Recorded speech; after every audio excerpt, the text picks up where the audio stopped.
Iniciamos esta exploración detallada. Hoy revisamos material, ¿eh? Muy interesante, la verdad. Son extractos del Manual Julia sobre IA y Administración Pública. Es un proyecto financiado por la Unión Europea. Queremos entender, bueno, cómo se está usando la inteligencia artificial en las administraciones públicas allá en Europa y sobre todo cuáles son los límites, los riesgos legales, ¿no? Especialmente para nuestros derechos fundamentales. Vamos a ver ejemplos concretos que trae el manual. Exacto. El manual nos da pie para analizar todo el ciclo, ¿eh?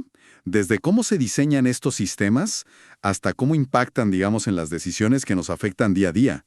Vemos el potencial, sí, pero también los peligros reales, documentados. Perfecto. Para empezar a ver, ¿de qué tipo de IA estamos hablando aquí? Porque uno piensa en IA y se imagina, no sé, robots. No, no mucho más terrenal, aunque igual de complejo, ¿eh?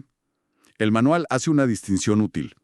Habla de la IA, digamos, tradicional, que se basa en reglas ya definidas, fijas. Ajá. Y luego está la IA moderna. Esta usa aprendizaje automático, o sea, Machine Learning, ML, y también aprendizaje profundo, Deep Learning, DL. Machine Learning. Aprendizaje automático. ¿Cómo sería un ejemplo simple de eso? Pues piensa en un sistema que aprende de muchísimos datos. Por ejemplo, lo entrenas con miles de declaraciones de impuestos pasadas, ya revisadas, para que aprenda a detectar patrones, quizá, de posibles anomalías fiscales por sí mismo. Entiendo. Esa capacidad de aprender es potente, claro, pero ahí también, el manual lo subraya, empiezan los riesgos. ¿Qué pasa si los datos con los que aprende ya tienen sesgos? O si no podemos saber bien cómo llega a una conclusión. Y esos riesgos, bueno, no son solo teoría, ¿verdad? El manual trae casos europeos bastante fuertes. ¿Cuál dirías que es uno clave que analizan? Quizá el más sonado que desgrana el manual es el escándalo de los subsidios para cuidado infantil en Países Bajos. Terrible. Sí, he oído de eso. Ahí, un algoritmo de perfilado de riesgo empezó a marcar sistemáticamente a familias, muchas con doble nacionalidad como de alto riesgo de fraude. ¡Qué barbaridad! Y esto llevó a miles de familias a ser acusadas injustamente, les quitaron los subsidios, quedaron endeudadas, consecuencias devastadoras. El manual lo pone como un ejemplo clarísimo de discriminación algorítmica metida en el sistema. ¿Basado en qué? ¿Nacionalidad? Sí, entre otros indicadores, la doble nacionalidad era un factor de riesgo. Y el manual también menciona otro caso holandés, el sistema Siri. Este fue declarado ilegal porque violaba la privacidad, el artículo 8 del Convenio Europeo de Derechos Humanos. ¿Qué hacía Siri? Cruzaba bases de datos masivamente, buscando posibles fraudes. Pero, claro, resulta que afectaba mucho más a barrios de bajos ingresos. O sea, había un sesgo ahí también.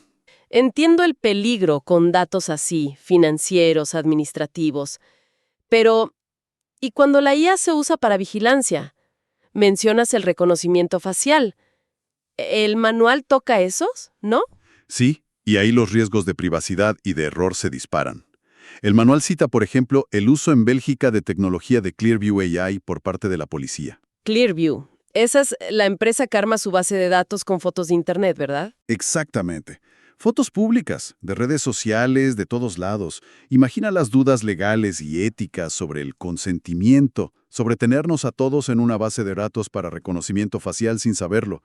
Vigilancia masiva, básicamente. ¿Y hay respuestas legales a esto? ¿Se está haciendo algo? Se empieza a mover la cosa, ¿sí? En Reino Unido, por ejemplo, el manual detalla cómo el uso de reconocimiento facial en vivo, AFR Locate, creo que son las siglas en inglés, por la policía de Gales del Sur, fue llevado a tribunales. ¿Y qué se dijo? Pues se criticó que no había una base legal clara para usarlo así, en espacios públicos, y también el riesgo de sesgos, sobre todo raciales.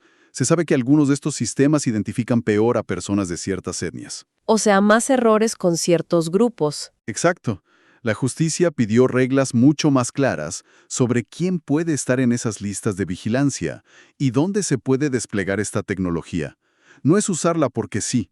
Pero bueno, para no quedarnos solo con lo malo, el manual también recoge usos positivos, ¿cierto? Sí, efectivamente, no todo es negativo.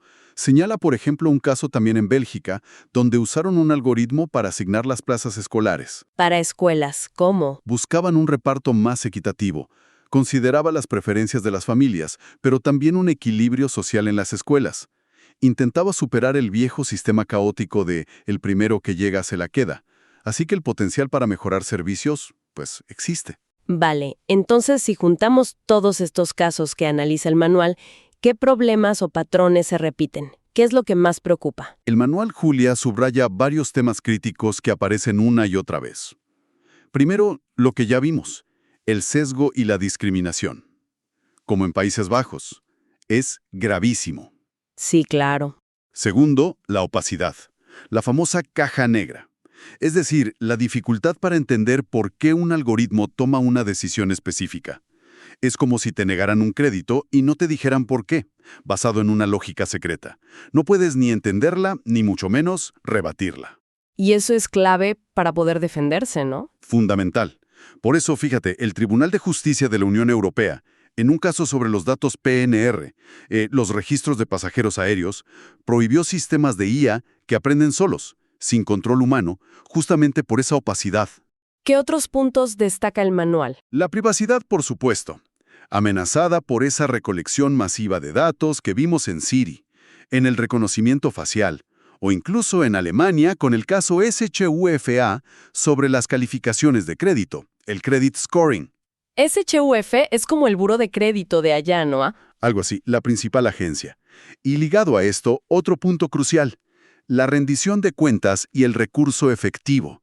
O sea, ¿cómo haces para impugnar una decisión que tomó una máquina? Buena pregunta. Aquí también hay avances. El mismo Tribunal de Justicia de la UE, en el caso SCHUFA, dijo que esa puntuación de crédito automática sí es una decisión según el RGPD, el Reglamento General de Protección de Datos. Y eso le da derechos al ciudadano para pedir explicaciones, para oponerse. Ah, interesante. O sea, que sí se puede cuestionar. Se debe poder. Incluso tribunales nacionales, el manual menciona uno en Eslovaquia, con un sistema fiscal llamado ECASA, están exigiendo transparencia, aunque las empresas aleguen secretos comerciales.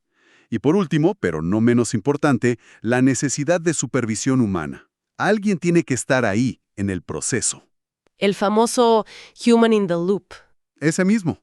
Aunque ojo, también tiene sus riesgos. Existe el sesgo de automatización, que es la tendencia a confiarnos demasiado en la máquina, a pensar que si lo dice el sistema, debe estar bien. Claro, dejar de pensar críticamente. Exacto. La supervisión tiene que ser real, significativa. Vale. Entonces, resumiendo un poco lo que nos muestra este manual, la IA puede modernizar, puede hacer más eficiente la administración, sin duda. Pero los riesgos para la igualdad, la privacidad, el derecho a un trato justo, son enormes y ya están pasando, están documentados. Exactamente. El manual insiste mucho en eso. Se necesita un enfoque súper cuidadoso. Pensar en la ética y la legalidad desde el minuto cero del diseño. Usar datos de buena calidad, que sean representativos. Ser transparentes sobre cómo funcionan los sistemas. Tener esa supervisión humana efectiva que decíamos. Y, clave, mecanismos claros para que la ciudadanía pueda entender y cuestionar las decisiones. Cumplir las leyes como el RGPD o la nueva ley de IA de la UE es, digamos, el piso mínimo. Y para cerrar, una reflexión que me queda picando del material. El manual menciona que muchos de estos sistemas para gobiernos los desarrollan empresas privadas. Nombra a Palantir, a Clearview AI. ¿Cómo podemos asegurar que estas herramientas, que a menudo son opacas y tienen una lógica comercial detrás, se alineen de verdad con el interés público, con proteger nuestros derechos, con los valores democráticos cuando las adopta el Estado? Esa es la pregunta del millón, ¿eh? Es una tensión clave que el manual deja ahí, sobre la mesa. ¿Cómo gobernar estos algoritmos para que sirvan al bien común y no solo intereses privados o a una eficiencia mal entendida? Es fundamental para el futuro.